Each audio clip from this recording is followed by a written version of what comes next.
Steel wire of a diameter 0.8। Okay student, question देखें। A steel wire of a diameter 0.8 millimetre. Diameter कितना दिया हुआ है? 0.8 millimetre. Data बना देते हैं पहले।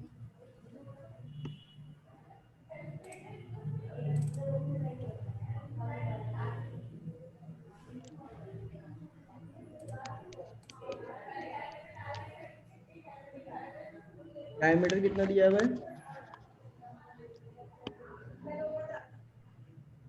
डायमीटर दिया हुआ है 0.8 millimetre and length in 1 metre. L कितना गिवन है? 1 metre. is clamped firmly at 2 point is clamped firmly at 2 point A and B।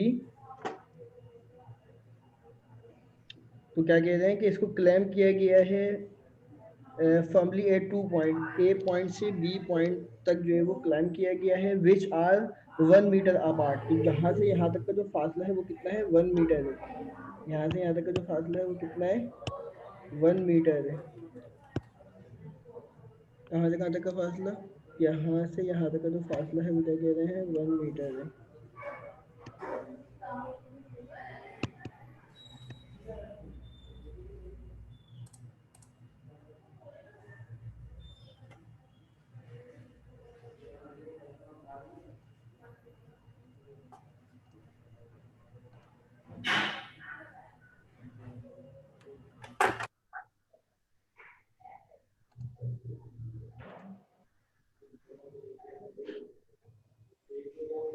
तो 1 मीटर इसकी लेंथ गिवन है। उसके बाद क्या कह रहे हैं? And in the same horizontal plane a block is hung from the middle point of the wire. और एक ब्लॉक जो है वो कहाँ से कहाँ तक लगा दिया गया, इसकी हम बात करें। यानी कि एक ब्लॉक ये है, फिर इसका यहाँ से यहाँ तक की जो लेंथ है वो 1 मीटर दे दी है। तो एक ब्लॉक और हैंग किया गया है सेंटर में।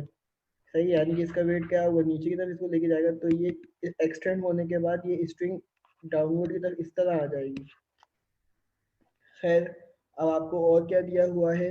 A block is hung from the middle point of the wire which separate the middle point 6 by 1 centimetre. उसका जो खिंचाव है वो कितना आ जाएगा?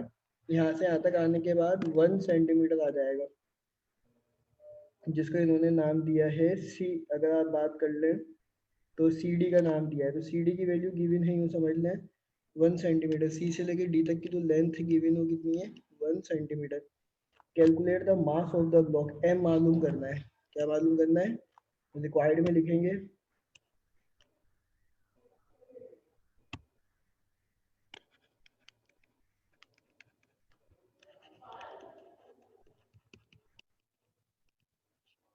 रिक्वायर्ड में लिखेंगे क्या मालूम करना है? मास मालूम करना है। अब आप देखें डायग्राम्स अगर हम तरीके से बनाएं फिर समझाएं तो आपको चीज़ें क्लियर होंगी। लेट सपोज एक मास ये है जिसको नाम दे दिया ए का, एक मास ये है जिसको नाम दे दिया बी का, और वायर को जो है उसके साथ कनेक्ट किया गया है। तो अगर ये 1 मीटर है, अगर ये यहाँ से यहाँ तक 1 मीटर है, तो आपको पता है 1 मीटर में कितने सेंटीमीटर होते हैं? 100 सेंटीमीटर होते हैं। तो हम कह सकते हैं ए से डी तक जो है वो 50 सेंटीमीटर होगा, और बी से डी जो है वो कितना होगा? 50 सेंटीमीटर। 50 प्लस 50 कितना होगा? 100 सेंटीमीटर। और फिर जब इसके साथ एक और वेट को जो है वो लगाया गया है, लाजमी सी बात है ये वेट क्या होगा? W is equal to M G होगा। तो ये वायर खींचने के बाद यहाँ तक आ जाएगा, और तो इसकी लेंथ यहाँ से यहाँ तक कितनी है दे दी इन्होंने? 1 सेंटीमीटर दे दी। सही है, कितनी दे दी है? 1 सेंटीमीटर। तो अगर आप देखें ये सी पॉइंट है, तो आपको दिखेगा ये एक ट्राइंगल फॉर्म हो रहा है, जिसको मैं यूँ कह सकता हूँ, एक ट्राइंगल फॉर्म हो रहा है जिसको मैं कह सकता हूँ ए डी और सी। तो ये एक ट्राइंगल फॉर्म हो रहा है जिसको मैं ए डी सी का नाम दे सकता हूँ। तो हमें दिखेगा ए से लेकर डी तक की जो वैल्यू है वो कितनी है? आप कहेंगे सर 50 सेंटीमीटर। डी से लेकर सी तक की जो वैल्यू है वो कितनी है? आप कहेंगे सर 1 सेंटीमीटर। सही है। इसी तरीके से हम पैथागोरस थ्योरम का एक फॉर्मूला अप्लाई करने जा रहे हैं। पैथागोरस थ्योरम आप मैथ्स में भी पढ़ते हैं, अलजेब्रा में क्या पढ़ते हैं कि हाइपोटेनस का स्क्वायर बराबर होता है बेस के स्क्वायर प्लस परपेंडिकुलर के स्क्वायर के। आपने जब भी ट्राइंगल पढ़ा है, हमेशा आपने क्या किया है, इसको बेस माना है, जो 90 डिग्री बनाता है इसको परपेंडिकुलर माना है, जो बचता है जो बड़ी साइड होती है उसको हाइपोटेनस मानते हैं। तो आप इस एंगल के हिसाब से अगर देखें तो ये बेस है, ये परपेंडिकुलर है और ये हाइपोटेनस है। तो आप देखें हाइपोटेनस पे हाइपोटेनस की अगर हम बात करें तो हाइपोटेनस कहाँ से कहाँ तक है, तो आप कहेंगे सर हाइपोटेनस ए सी का स्क्वायर। बेस कहाँ से कहाँ तक है, तो आप कहेंगे सर ए डी का स्क्वायर। परपेंडिकुलर कहाँ से कहाँ तक है, तो आप कहेंगे सी डी का स्क्वायर। अब मुझे बताएं ए से लेकर सी तक की जो वैल्यू है वो हमारे पास हमें तो फाइंड आउट करनी है। ए सी स्क्वायर, ए डी स्क्वायर कितना है, ए डी स्क्वायर का मतलब है 50 का स्क्वायर हो जाएगा, 50 का स्क्वायर। सी डी क्या है, 1 का स्क्वायर। तो ए सी स्क्वायर अपनी जगह पे 50 का स्क्वायर अब हमें लेना है, तो हम कैलकुलेटर यूज कर लेते हैं।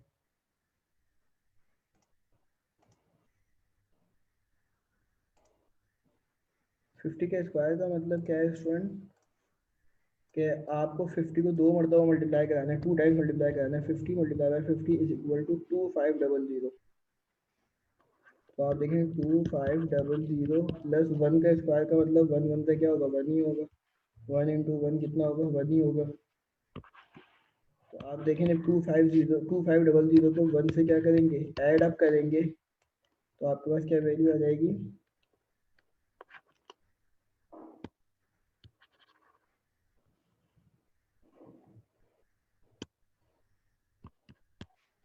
2501 आ जाएगा। अब मुझे स्क्वायर हटाने के लिए रूट चाहिए, तो मैं क्या लूँगा, taking square root on both side, taking square root on both side. तो आप देखें इसके ऊपर भी रूट आ जाएगा और इसके ऊपर भी रूट आ जाएगा। स्क्वायर से रूट कैंसिल होगा, तो ए सी इज इक्वल टू 2501 का रूट ले लें। 2501 का रूट क्या आएगा, 50.0099, 50.0099 सेंटीमीटर आ जाएगा। यानी कि ए से लेकर सी तक की लेंथ हमारे पास आ गई है। ए से लेकर सी तक की हमारे पास क्या आ गई है स्टूडेंट, लेंथ आ गई है। अब आप देखें ज़रा, अगर मैं बात करूं कि ए से लेकर सी तक की लेंथ हमने फाइंड आउट कर ली, सही है, ए से लेकर सी तक की लेंथ हमने फाइंड आउट कर ली, और ए से लेकर बी तक की लेंथ हमें पता है, सही है। अगर मुझे इंक्रीज इन लेंथ निकालना है, अगर मुझे क्या निकालना है, इंक्रीज इन लेंथ निकालना है,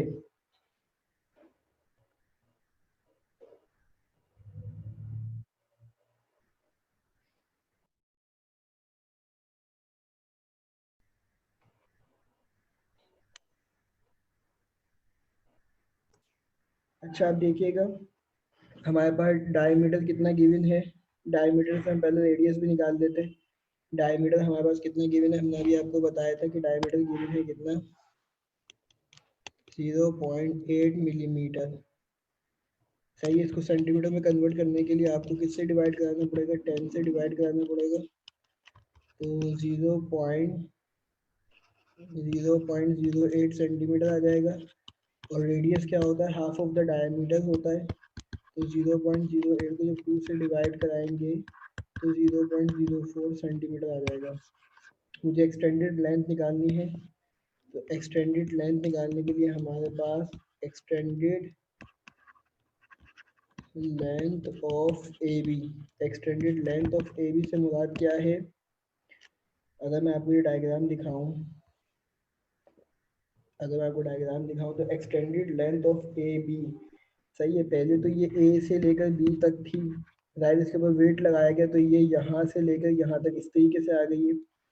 तो extended length of A B निकालने के लिए मुझे क्या करना पड़ेगा, कि ये पहले ए सी की लेंथ निकालनी पड़ेगी, फिर बी सी, ए सी और बी सी को एड अप करूँगा, तो मेरे पास क्या आ जाएगा, एक्सटेंडेड लेंथ आ जाएगी। और जैसे कि आप जानते हैं कि यहाँ पर A C is equal to B C है, तो मैं ये लिख सकता हूँ कि ए सी प्लस बी सी, तो ये क्या बन जाएगा, 2AC बन जाएगा, क्योंकि बी सी भी ए सी हो जाएगा, तो ये क्या बन जाएगा, 2C। तो एक्सटेंडेड लेंथ निकालने के लिए मेरे पास L बराबर है AC प्लस बी सी के, और मैंने कहा कि जो AC है वही BC है, लेंथ इक्वल है 50 इक्वल टू 50 था, तो ये बन जाएगा 2AC। तो आप देखें 2 अपनी जगह पे, AC की वैल्यू आप फाइंड आउट कर चुके हैं कितनी है, 50.009, 50.0099 को जब आप मल्टीप्लाई करेंगे तो आपके पास आ जाएगा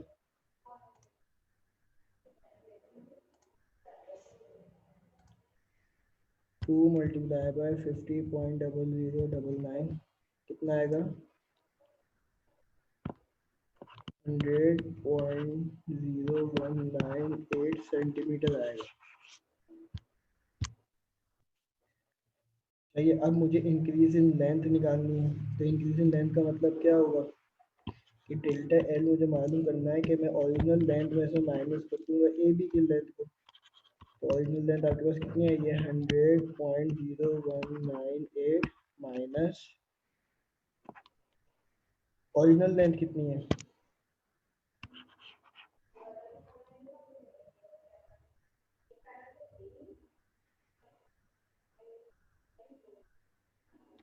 ये तो एक्चुअली जो एक्सटेंडेड लेंथ है ये तो क्या है, ए बी की लेंथ है। ओरिजिनल लेंथ तो होगा 100 सेंटीमीटर है। ओरिजिनल लेंथ कितनी है, यहाँ से यहाँ तक की जो ओरिजिनल लेंथ है कितनी 100 सेंटीमीटर है। फिर ये जो एक्सटेंड होने के बाद आई है, ये एक्सटेंड होने के बाद जो है वो कितनी आई है, अभी हमने निकाली 100.019 है, तो ये कितनी हो जाएगी 100.019।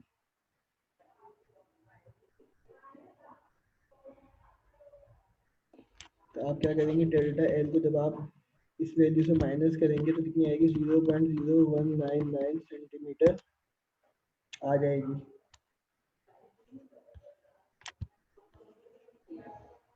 अब हमें मास निकालने के लिए यंग मॉडुलस का फॉर्मूला अप्लाई करना पड़ेगा। किसको फॉर्मूला अप्लाई करना पड़ेगा, यंग मॉडुलस का। तो यंग मॉडुलस का फॉर्मूला क्या है, y is equal to F L divided by A delta L.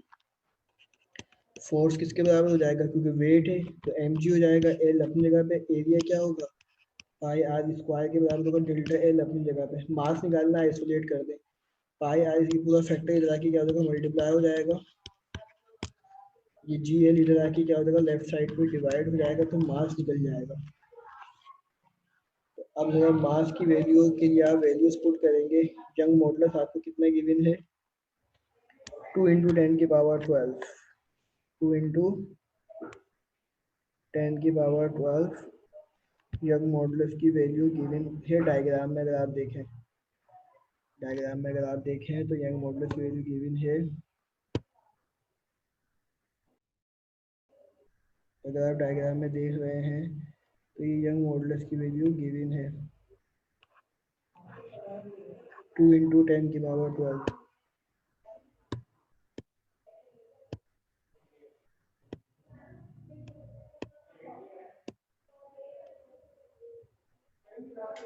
तो 2 × 10⁻12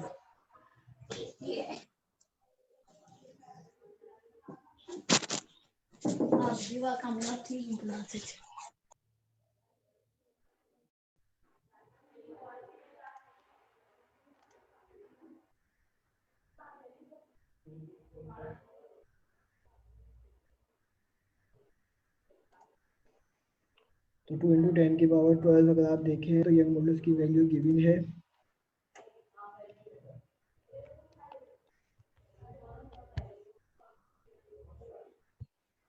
अब आप क्या करने जा रहे हैं, वैल्यू पुट करने जा रहे हैं। 2 × 10⁻12, पाई की वैल्यू आपको याद होती है 0.142। रेडियस हमने निकाल लिया है, रेडियस कितना है, रेडियस अभी हम निकाल 0.04 का स्क्वायर। डेल्टा की वैल्यू हमने निकाल ली है 0.0199, और ग्रेविटी आपको याद होनी चाहिए 9.8 या 10, और ओरिजिनल लेंथ कितनी है आपके पास 100। अब देखें 2 × 3.142 और 10 की पावर को लास्ट में ले जाएंगे, 0.04 का स्क्वायर कर लें, 04 × 0.04, 0.0016, 0.0016, 0.019 है, और 10 की पावर को लास्ट में ले गए 12, और 10 को 100 से मल्टीप्लाई करेंगे 1000 हो जाएगा। अब सारी वैल्यूज को मल्टीप्लाई कर दें, सारी वैल्यूज को मल्टीप्लाई करेंगे क्या आएगा, plus value 2 multiply bye 3.142 multiply by 0.006 multiply by 0.0199 divided by 1000। कहीं क्या वैल्यूज आएगी, 0.336 जीरो है। उसके बाद आप देखें 75 है, 03 है, और 10 की पावर क्या है 12 है। अब जब पॉइंट की कन्वर्जन करें तो 1 2 3 4 5 6 7, तो 7.503, 10 की पावर लेफ्ट टू राइट गया -7, और 10 की पावर 12, 7.503 -7 और +12 का मतलब है 5 बचेगा, तो 7.5503 10 की पावर 5, और 10 की पावर 5 का मतलब है कितने जीरो हैं, 3 4 5 जीरो है। जब आप इसको इससे मल्टीप्लाई कराएंगे तो 750300 ग्राम इतना मास आ जाएगा आपके पास। ये मास की वैल्यू आ गई है जो हमने कैलकुलेट करी है। ये calculation again straight 0016 multiply by 0.0199 and divided by 1000। सही है, तो अब वैल्यू आएगी, उसके पॉइंट भी कैलकुलेट कर लें, तो 1 2 3 4 5 6 7, तो 2.000, 2.008, 10 की पावर -7, और ये 12, तो 2 पॉइंट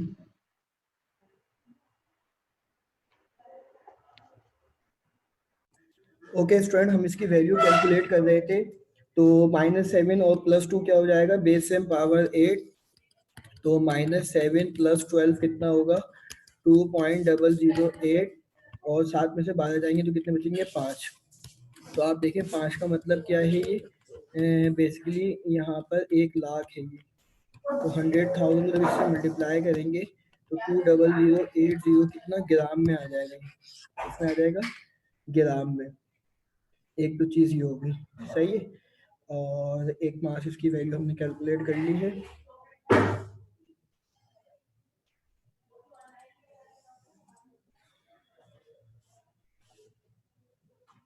लास्ट टाइम हमने और कौन सा न्यूमेरिकल डिस्कस कर लिया था वो हम देख लेते हैं, एक मरतबा दोबारा देख लेते हैं। A 2 kilogram object is suspend from a copper wire 2.5 metre long, length दे दी है 2 किलोग्राम, मास दे दिया है। सस्पेंड की बात करें तो gravity 10 metre per second square होगी, डायमीटर 0.6 मिलीमीटर दे दिया है। How much will the wire stretch due to the gravitational force of the 2 kilogram object, कितना वायर स्ट्रेच होगा, खिंचाव आएगा, कितना वायर में लेंथ मालूम करनी है, बस 12.5 10 into 10 raised to power 10 Newton पर मीटर स्क्वायर।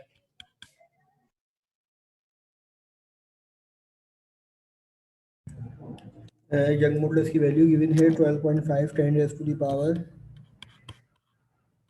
10 न्यूटन पर मीटर स्क्वायर। अब इसका सोल्यूशन परफॉर्म करना है आपने, और रिक्वायर्ड में आप मेंशन कर सकते हैं कि रिक्वायर्ड में मालूम क्या करना है, एक्चुअली इंक्रीज इन लेंथ मालूम करनी है।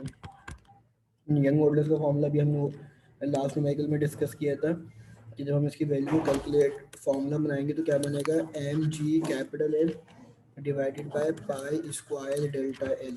वैल्यूज पुट करेंगे, डेल्टा एल फाइंड आउट करना है आपने, तो डेल्टा एल एक तरफ आ जाएगा और बाकी जगह M G L divided by pi R square capital Y. M कितना दिया हुआ है आपके पास, मास कितना है 2 है, इस तरीके से आपके पास ग्रेविटी वैल्यू 10 होती है, लेंथ कितना दिया हुआ है 2.5 है, पाई की वैल्यू 3.142, और रेडियस कितना आ गया आपके पास 3 × 10⁻⁻⁻⁻⁻⁻⁻⁻⁻⁻⁻⁻⁻⁻⁻⁻⁻⁻⁻⁻⁻⁻⁻⁻⁻⁻⁻⁻⁻⁻⁻⁻⁻⁻⁻⁻⁻⁻⁻⁻⁻⁻⁻⁻⁻⁻⁻⁻⁻⁻⁻⁻⁻⁻⁻⁻⁻⁻⁻⁻⁻⁻⁻⁻⁻⁻⁻⁻⁻⁻⁻⁻⁻⁻⁻⁻⁻⁻⁻⁻⁻⁻⁻⁻⁻⁻⁻⁻ 0.3 10 की पावर -3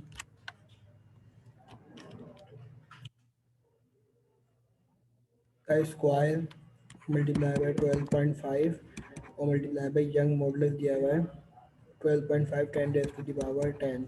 ये सारी वैल्यूज दी हुई हैं, कैलकुलेट भी कर लें इसको।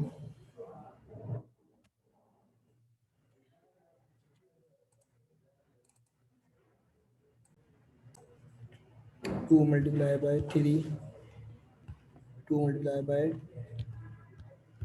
10 multiply by 2.5 is equal to 8 आ जाएगा। 2 मल्टीप्लाई बाय 10 मल्टीप्लाई बाय 2.5 50 आएगा, सॉरी 50 3.142 3.142 के साथ लिख दे 3.142 एल कॉपी करें 0.3 का स्क्वायर 0.3 मल्टीप्लाई 0.3 0.09 आएगा। 10 की पावर क्या जाएगी 2 3 का 6 6 हो जाएगी 12.5 एल कॉपी करेंगे और 10 की पावर 10 एल कॉपी करेंगे 50 एल कॉपी करें। अब नीचे वाली वैल्यूज को मल्टीप्लाई करें जो हो सकती हैं 3.142 मल्टीप्लाई 0.09 मल्टीप्लाई 12.5 इक्वल टू 3.53475 10 की पावर -6 और +10। 50 को इससे डिवाइड कर देंगे 50 divided by 3.53475 is equal to 14.14 और नीचे जो है वो क्या जाएगा 10 की पावर -6 + 10 कितना आएगा 4 आ जाएगा। इसी तरीके से देखें 14.14 जब आप इससे करेंगे 10,000 से डिवाइड करेंगे तो डिवाइडेड बाय 10,000 तो क्या आ जाएगा आपके पास डेल्टा 0.0014 मीटर। ये फाइनल आंसर होगा। आज का लेक्चर इतने ही रख रहे हैं। अल्लाह हाफ़िज़।